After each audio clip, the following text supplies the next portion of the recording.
Hi hello అందరికీ. ఈరోజైతే వట్టి కారం పప్పు అయితే చేసుకుందాము రండి. దానికోసమైతే ఒకటిన్నర గ్లాస్ బెల్లం అయితే నానబెట్టుకోవాలి. ఫస్ట్ దాంట్లోకి కొంచెం కారం వేసుకోవాలి. 1 టీ స్పూను, ఇంకా హాఫ్ టీ స్పూను, ఒకటిన్నర టీ స్పూను కారం వేసుకోవాలి. ఈ నానబెట్టుకున్న పప్పునైతే వేసుకోవాలి కుక్కర్లో. వాటి కోసము టమోటాలు, ఎర్రగా మాగిన టమోటాలు, ఉల్లిపాయలు 3 ఎర్ర టమోటాలు వేసుకోవాలి. కొంచెం అయితే జీలకర్ర వేసుకోవాలి. జీలకర్ర, కొంచెం కరివేపాకు, కొంచెం కొత్తిమీర, 2 ఉల్లిపాయలు, 2 రెబ్బలు ఉల్లిపాయలు వేసుకోవాలి. ఉల్లిపాయలు వేసుకొని కొంచెం పసుపు అయితే వేసుకోవాలి. 1.5 స్పూన్కి 1.5 బ్యాళ్ళకి 2 గ్లాసుల నీళ్ళు అయితే పోసుకుందాము. గ్లాసుల నీళ్ళు అయితే పోసుకొని కుక్కర్ని అయితే ఇంకా స్టవ్ ఆన్ చేసుకొని పెట్టేసుకుందాము. 3 విజిల్స్ వచ్చేంత వరకు కుక్కర్ని అయితే ఏం టచ్ చేయదు. ఇవి 3 విజిల్స్ వచ్చిన తర్వాత చూద్దాం.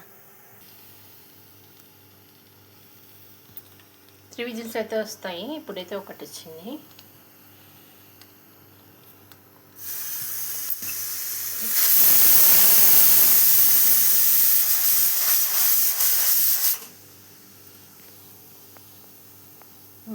త్రీ విజిల్స్ వచ్చాక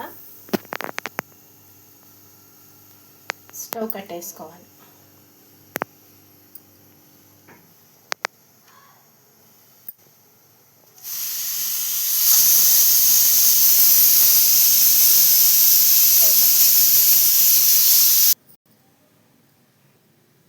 పప్పు అయితే ఎనుపుకున్న తర్వాత అదే పోపు పెట్టడానికి అయితే కావాల్సిన పదార్థాలు: ఉల్లిపాయలు, ఒక గడ్డ ఉల్లిపాయ, పెద్ద సైజు గడ్డ, కరివేపాకు, జీలకర్ర, ఆవాలు, 2 ఒట్టిమిరపకాయలు.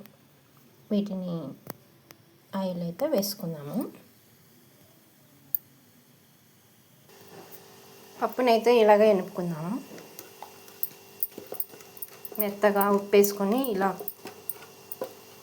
మెత్తగా ఎనుపుకోవాలి. ఈ ఎనుపుకున్న పప్పునైతే ఇలాగ ఉంచుకొని ఇప్పుడు స్టవ్ మీద ఆయిల్ పెట్టాము కదా.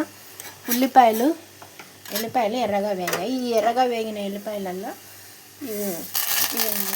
ఒట్టిమిరపకాయ, కరివేపాకు, జీలకర్ర, ఆవాలు వేద్దాము. ఒట్టిమిరపకాయ ముందు వేసినామంటే మనకి మాడిపోతాయి అన్నమాట. అందుకే ఎల్లిపాయలు బాగా ఎర్రగా వేగిన తర్వాత వేసుకుంటే టేస్టీగా ఉంటాయి. ఇలాగా, లేదంటే నల్లగా మాడిపోతాయి అన్నమాట. ముందైతే వేసుకోవద్దండి. ఇప్పుడు పోపునైతే పప్పులో వేసుకోవాలి. ఇది ఎంత టేస్టీ వట్టి కారం పప్పు అయితే రెడీ. ఎంత టేస్టీగా ఉంటుంది. అన్నంలోకి, వేడి అన్నంలోకి తినచ్చు. ఇది కావాలంటే కొంచెం మళ్ళీ తీసి పెట్టుకోవచ్చు. అంతా ఒకటే అయిపోదు కదా.